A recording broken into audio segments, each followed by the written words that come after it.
Paramai, good morning. This is Judith Lay welcoming you to Manx Radio and to the podcast of this week's edition of At Your Service. Manx Radio! 60 years ago this month, the present Coventry Cathedral was consecrated. In today's programme, we explore a local link with the building which has peace and reconciliation at the heart of its ministry. Praying the Keels Week started yesterday with a glorious walk starting and finishing in Laxey, and the next 7 days offer a varied programme with something for everyone. Phil Crane joins me shortly with more details. And you'd best get the kettle on now because Ruth Rice is a great believer in the power of a nice cup of tea. But let's start with music. We're going to begin with something traditional from the St Michael Singers, who very appropriately are based in Coventry Cathedral. Christ whose glory fills the skies.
The St Michael Singers, conducted by Paul Leddington Wright, with a hymn recorded in their base, Coventry Cathedral. And it's to Coventry Cathedral we're going now to celebrate the life of Rev'd Canon Joseph Poole. In conversation with his daughter, resident of Peel and a reader in the Anglican Church on the island, Gill Poole. Gill's late father was responsible for organising services in Coventry Cathedral, and in this role he began developing new and modern ways of worshipping that Gill is commemorating in a new book, whose title, Symbols and Dances, sums up her father's imaginative and creative approach to worship. The book was written by Rev'd Canon Joseph Poole, but never actually published in his lifetime. But Gill, her sister and brother have now published the manuscript, and its launch this weekend will coincide with the cathedral's Diamond Jubilee celebrations. It's well known that after the devastating bombing during the Second World War in 1940, the old cathedral was destroyed. The then Provost Howard, said literally the following day that the cathedral would be rebuilt, not in a defiant way, but to show hope and trust. And this is really why the present cathedral has, for its entire 60 years, been a huge symbol of peace and reconciliation. Our connection with the cathedral is through somebody who's well known in island life, and it's Gill Poole, who is my guest on the programme today. Now, it really should come clean and say that this is not live, because at this moment, Gill is in Coventry, in the cathedral. But before she left the island, we recorded this conversation so that we could be part of that celebration. Gill, good morning and welcome. Hello, Judith. It's really great to be able to talk about this because it was such a special occasion, as you said. And I think it was probably Provost Bill Williams who said the new cathedral was the phoenix rising from the ashes of the old one and giving us all this focus for hope, for possibility. And also he was very strong on taking up Provost Howard's thing about reconciliation. And that became a core theme for the whole of the life of the cathedral, actually. You have a very personal connection with the cathedral, don't you? Yeah, my father was a rector in a country parish in Surrey. And then in 1958, we all upped sticks and went to live in the city, which I didn't like. I like living in the country. But he was the precentor, the first precentor of the new cathedral. And his job was to write all the liturgy, to organise all the music, to get the choir and everything organised. And he would lock himself away in his study and he would work for hours and hours and hours and developed this very special liturgy, which was very different from what people had experienced before. It was a very new style, and it felt natural, it felt engaging for young people. You know, you grow up as a teenager and you think that's normal, that's what everybody does. And then you go to a parish church and you think, why has the priest got his back to the congregation? And and why is that old-fashioned English? And, you know, we grew up with there's a big family, and we grew up with this lovely sense of a family at worship. And it was ingrained into our lives because Sunday lunch was the one meal of the week where we weren't allowed to go off and be with friends. It was the family communion round the table. And another thing my father did, when we used to go for country walks and things, and a day out in the countryside, and so we would have a picnic, and then he would break the bread and pour the wine, and we would have a family Eucharist. He said it's being companions, it's with the bread together. So I learned all these very grassroots things about worship. Was he a charismatic, colourful character, your father? He was very colourful. In terms of religious expression, he wasn't charismatic. He didn't like putting his hands up in the air, and no, that's a definite no.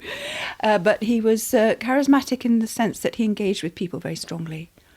And one of his very important principles was that the people are the ones who make the liturgy. So he introduced having members of the congregation bringing up the offertory, the bread, the wine, and standing around the altar during the consecration of the elements. So it was very important for him that we were part of the living worship of the church. And he did a new Christmas Eve service for the cathedral. He explains in the book that the Festival of Nine Lessons and Carols was started by a priest in the south of England because things didn't connect to folk at the time, and it was a way of ordinary people being able to come together, listen to the word of God and praise and think of Christmas, think of the Nativity. But he said that's no longer what we really need, and he devised a whole liturgy called The Form of a Servant, which has been used in Coventry Cathedral since then, I think. And it ended with the lights going out and one light on the face of Christ on the tapestry. You know, the big Graham Sutherland tapestry at the East End. That is a very powerful moment. And you hear music going on and you see Christ up there, and whoo, it gets right to you. He was brave to do that, wasn't he? Because you can risk alienating a lot of people, can't you? Yeah, I think he had a bit of guts. And certainly people said, oh, you're so Victorian. He said, no, I come from the 1600s, actually, because he believed in the values that go back a long way. But he also believed they needed to be lived in a way that was relevant to our day. Now, what he's written in his book is relevant to the 60s and 70s. We would find that perhaps a little bit stiff now, a little bit formal. But the point was, it was a breaking out at the time. You have in front of you a copy of the book that your father wrote as a result of all this groundbreaking liturgy that he was doing. Tell me the story of the book. He wrote it at the encouragement of the provost, who'd been the provost, Bill Williams, at the time, and Bill urged him to do it. So he finally did. In 1980, he finished it, and it was all typescript on a manual typewriter. But it's never been published. It's not going to have a huge market. Not everybody is going to rush off to one of our bookshops and say, oh, I must have symbols and dances, please. No, we're not. But it has got lots of quality in it, lots of fun, lots of challenges. And so there's a family also grew up with us in Coventry called the Gadd family. The parents were equivalent with our parents, and Stephen and Trixie are the son and daughter, and they are similar age to us, and they do publishing. And they did publish Bill Williams' book, Building a Community, and they wanted to see Father's book published as well. So they transcribed it all, and then we've taken it on and done all the final bits to get it published for the 60th anniversary of the consecration of the cathedral. So what have you done? How much have you added to your father's work? We've actually honoured exactly what was in the book, but it's just the formatting. We've got different fonts for the headings, and it's laid out so that you can see this is a liturgy, this is commentary, and some of his liturgies he's got commentaries in little boxes down the side. You know, so it's quite a nuanced presentation visually. And what are we likely to find in there? Is it complete services for particular occasions? There are 6 complete services, but the rest of it is parts of a service, elements. In fact, there's a chapter called Elements of a Service. One is a fanfare for Europe, because it was at the time of the European community beginning, and they had a big gig in Coventry Cathedral for it. Another one was called Elvis Presley, a memorial service, because when Elvis Presley died, the Coventry fan club contacted the cathedral and said they wanted to have a memorial service for him. So the cathedral contacted my father, and he said, well, they're not people who go to church, so they would find it deeply uncomfortable trying to remember somebody really important to them in a strange environment. So he contacted the leader of the fan club and said, where do you normally meet? Oh, we meet at this pub in Coventry, the Climax. And so my father said, right, well, I'll come down to the Climax and I'll do it with you there then. So he went up and got the leader of the youth club, and he said, come on, get some of the young people around and we'll go and do this. And off he went down to the Climax pub in Coventry, and there's a photograph of him in the local paper, pint of beer in hand, and doing this memorial service for Elvis Presley. Some of the guys hugged him as he left. They were in tears, it was just exactly what they needed, and he knew that. Interesting that aside from the services, there are smaller things, because sometimes in a service, you don't want to transform or change the whole service, but you may want to put in some extra little element for a particular purpose. And I guess this would be an inspiration for something like that. Indeed, he has suggestions of ways you can do it sensitively, appropriately. It's something fresh, different from what you would normally do without disrupting the whole thing. We, as a family, went to a pop concert at the Belgrade Theatre in Coventry. And there was this drummer, and he did a big drum solo. And my father was, wow, that is amazing. And so he went backstage afterwards and he said, can I speak to you? Would you be willing to do a piece like that in the cathedral at some point? And he said, oh, yeah. I don't go to church, but yeah, I can do that. And so he arranged for Trevor Morey to play in a service where this was what he called acclamation, where you're actually praising God. But it was on the drums. And it was profound. And as he writes in the book, afterwards there was silence. Everybody was just, wow. What about liturgical dance, which is always a bit of a vexed area, isn't it? Yeah, he didn't ever go for, as I said, the charismatic, everybody wave their hands in the air. But he did encourage movement. Movement is one of the things he encourages, and dance is a form of movement. Processions, he says processions have to have a particular purpose. They have to move in a dignified way. Dance is a way of celebrating, and he refers, the name of the book is Cymbals and Dances. Praise the Lord with cymbals and dances. What happened to David when he was struck by the Lord? David, being the king in the Old Testament, he danced, and it's something that we don't expect dignified people to do, but it can be dignified. It's movement and music with a purpose in a place that really makes you feel a sense of praise. It's been a great thing for my sister and my brother and me. We've worked together very intensely on it, and lots of friends have helped us with it as well. You are a reader in the Anglican Church, very active here on the island, have been for a number of years. And everybody says, Gill always does a nice service for us. So looking back over this, do you really feel that you've got your father's genes? Well, I do think I've inherited his sensitivity and his wisdom, because he was always very clear about the wisdom of engaging. One thing I remember from a very early service at Coventry Cathedral, before the new cathedral was even begun, services were in the crypt, in the undercroft of the ruined building. And I remember my father explaining that he introduced something which hadn't been there before, which was turning and facing the congregation at the consecration of the elements. And he explained to us at home, what we're doing in the Eucharist is remembering what Jesus did at the Last Supper. And it's a visual reenactment of it, and it's meant for us all to be engaged with. So having our heads down with our eyes closed may be respectful, but it's not actually engaging with what is intended, the reliving of what Jesus did. We reenact it. And somebody once said, it's like you have these symbols, these gestures that are intentional reminders to bring it back to life again. So if you've got a dear friend and they're gone away, you put something on your fridge, don't you, as a reminder. So it's to bring it back to life. And my father said that's what it's meant to be. At the name of Jesus, every knee shall bow, every tongue confess him, King of glory now. 'Tis our Father's pleasure we should call him Lord, who from the beginning was the mighty Word.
was The Name of Jesus by Maddie Pryor, accompanied by the Carnival Band. And before that, I was talking with Gill Poole, who will at this moment be back in Coventry Cathedral, sharing in their 60th anniversary celebrations and remembering the life of her late father, Rev'd Canon Joseph Poole. Praying the Keels Week started yesterday, and the next 7 days offer a varied programme with something for everyone to come and explore these ancient ruined chapels dotted around our island's countryside. Phil Crane, one of the leading organisers of this very popular event, joins us again to tell us what's happening during the coming week. Phil, good morning and welcome again. More am I, Jude. It's good to be back. Phil, let's start with an event this afternoon in Peel. This is Sunday afternoon at 2:30, an intriguing event at the new Tide of Day Retreat House in Peel. They will lead us in ancient practices for renewal, so very much on message with our theme. And if it's lovely weather, which we hope it will be, we'll be in the walled garden there at Tide of Day, and using natural resources around us and ancient Christian practices to help us slow down, unwind and find moments of refreshment. So the staff there will lead us in that with a Celtic themed prayer and refreshments, and that will be deliberately an all-age event. And as I say, if it is the weather is poorly, we'll go inside the house. But that is interesting, and a chance to have a skeet at Tide of Day. Now, we continue with an event tomorrow. Indeed, Monday morning we will meet at Kirkmichael Parish Church for welcome and prayers, and it's an interesting spot being so close to Bishop's Court. We will explore the churches there, crosses inside the church, and then there's the memorials and graveyard outside with no less than 5 bishops' graves there. And then we'll explore the village itself of Kirkmichael, which will be an eye-opener for me. I've not really looked at Kirkmichael in detail at all. That will finish at lunchtime, but if you want to stay on so that we can have a packed lunch together after the walk, that would be super. Now, you've got something tomorrow night that I'm really looking forward to. Indeed, we're fortunate to have got Charles Gard to join in Keels Week. He will be talking about the history of St Thomas's Church, and in particular the John Nicholson murals, which go from floor to ceiling. If you haven't seen them, that you're in for a treat, on the theme of imagery, apocalyptic imagery from the book of Revelation. As a bonus, Charles will also be demonstrating the island's largest church organ, going underneath the church to see the extraordinary hidden machinery that once powered this great instrument. So that's at 7:30 tomorrow night. The history of St Thomas's Church with Charles. It should be a treat. And again, there's no need to book, and there's nothing to pay, is there? These are all free events. Nothing to pay at this at all. But where a church or chapel does provide a supper, a basket will be put out. So it's voluntary donations as you are able. Tuesday, it's another evening event, and this one takes us to Smale Farm. Whereabouts is that, Phil? It's in the far north, and I once made the mistake on Manx Radio of saying Smeal, and I'll never do it again. It's about a couple of miles west of Point of Ayr, about a mile in from the coast, but you access it from the coast road. So we meet at 6:30 at Smale Farm, and the Martin family are there. They will offer us drinks, hot drinks, and there'll be a chance that at that point, if you want to bring a tea, that we can eat together there. If you've already eaten before, you don't have to get there till 7 o'clock, because that's when the walk will start. We'll walk down the lane and along the coast road to Knockadooney. That'll be about a couple of miles there, a couple of miles back. At Knockadooney, we shall look at 2 little gems. One in the field on the left is a keel, a wonderful keel. We shall have a talk there by Dave Martin, whose family have farmed there for generations, and prayers by Father Michael Bryden at the keel. And then we will go over just a short hop to the adjacent field where a Viking ship burial was discovered, which will be very special indeed. And the views from there, it's the highest point in the parish of Andreas, and you can look out over the sea, but hear the story again from Dave on the excavation that led to that. Only one of 2 Viking ship burials that are up to this point known in the island. Now, if you're listening to this and thinking, I can't possibly keep all this information in my head, there is an excellent, very comprehensive leaflet available, got all the grid references for you to find all these places very easily, and it's got all the times and details. That leaflet is widely available around the island, but presumably, Phil, the information also on the website. Yes, indeed. The team have tried to get the leaflets into every church, and indeed beyond churches, into libraries, museums, etc. as well. But yes, go to the website. The website is www.prayingthekeels.org. Now, Praying the Keels is all one word, and Keels is EELL. Wednesday is the coach trip that you mentioned, and this one goes from the Promenade Methodist Church here in Douglas. 7 o'clock on Wednesday evening, prompt departure, as you might imagine. Still time to book for that one, is the film? Yes, indeed. This costs £16, and that includes everything. It includes the supper, it includes the coach, it includes the driver's tip. There's details in the leaflet and the website on how to book. £16, and that will be going up to Bride. North of the island for that one.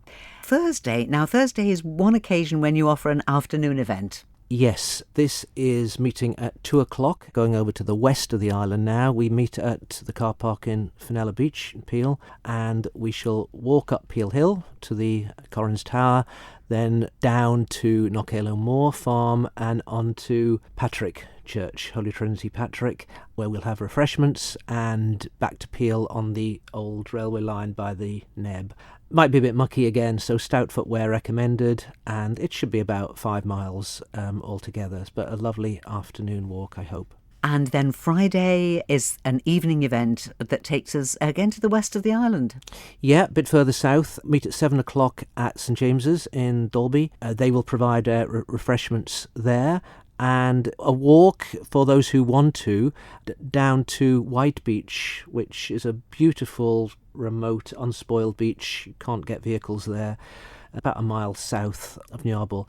So we'll do a circular walk through private land at Creggan Moor, and then we shall all meet at Niarble Beach. So we'll meet up with the ones who don't want the long walk. They'll just walk down later from the church to the Niarble. We'll all meet up at Niarble Beach for service led by the team, Cheryl and the team at Dalby, and it will be a beautiful sunny evening, and the sun has agreed to go down at 9:36 that evening, so it's all arranged. You think of everything, Phil, absolutely everything. But you are recommending bringing head torches for after the sun has gone down. Yes. If you're doing that, Yeah. so that everybody can get back in safety. You were saying to us last week that you always top and tail this week with a long walk, and so you're finishing Saturday the 29th.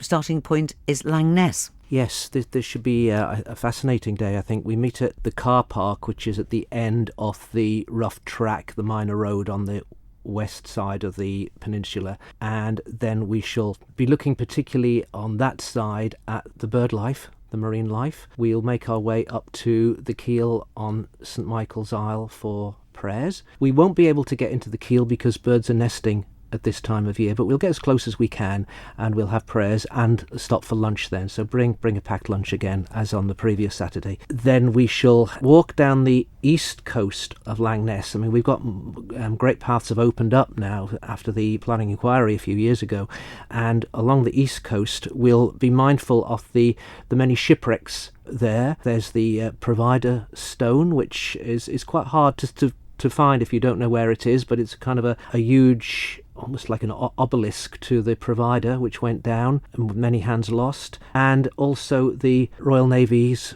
racehorse, which went down in 1822, so it's the bicentenary of that. I don't think it's the exact month. I think it happened in maybe December 1822, and there will be some event to mark that, I believe, at the time in December this year. So we'll be mindful of the shipwrecks over the centuries in the very strong tidal currents running around the peninsula there.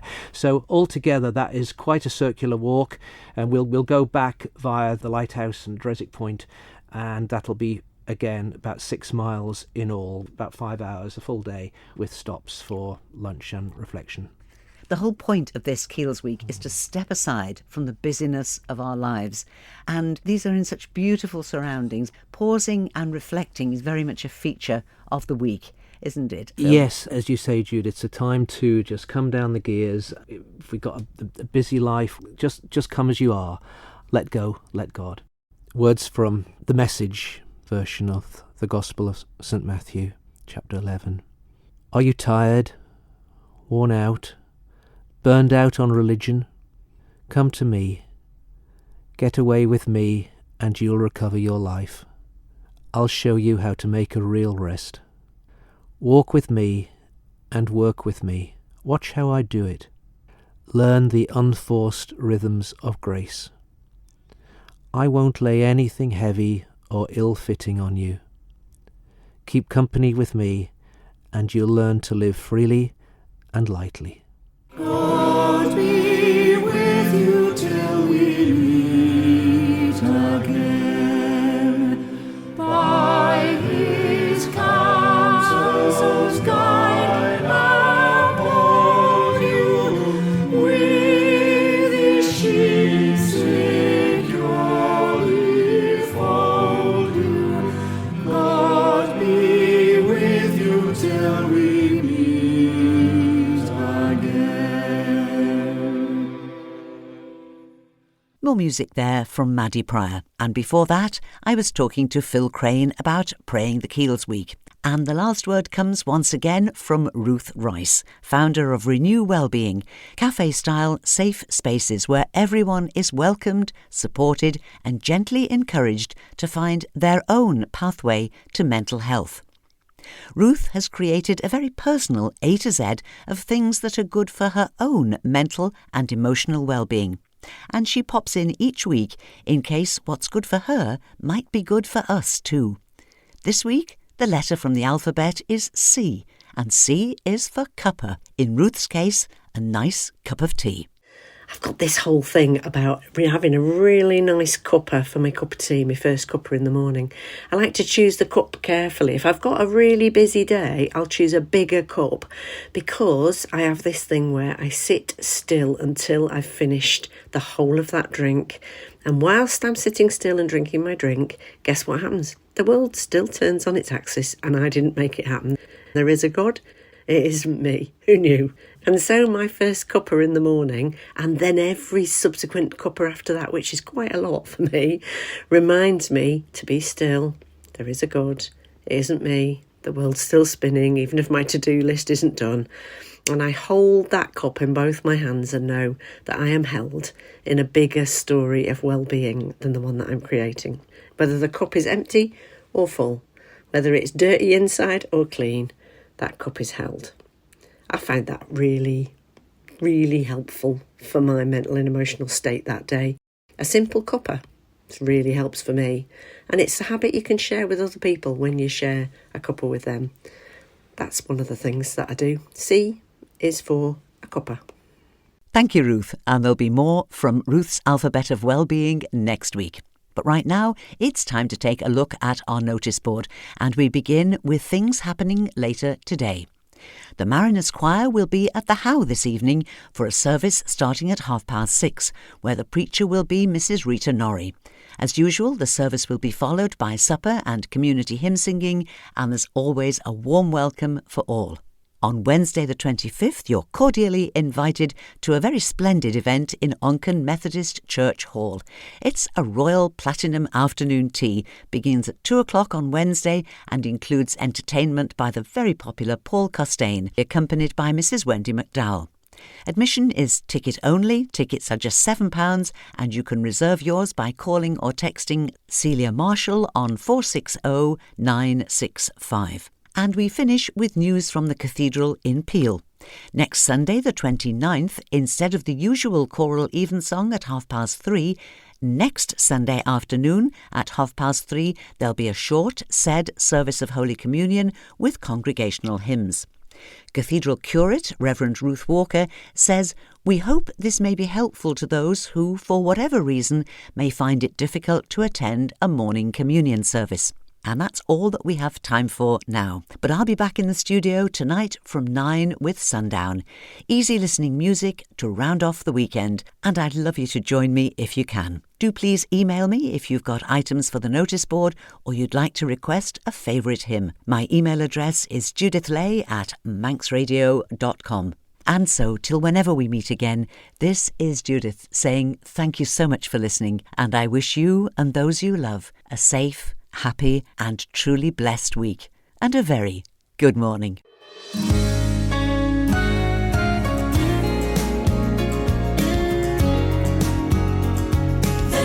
Station.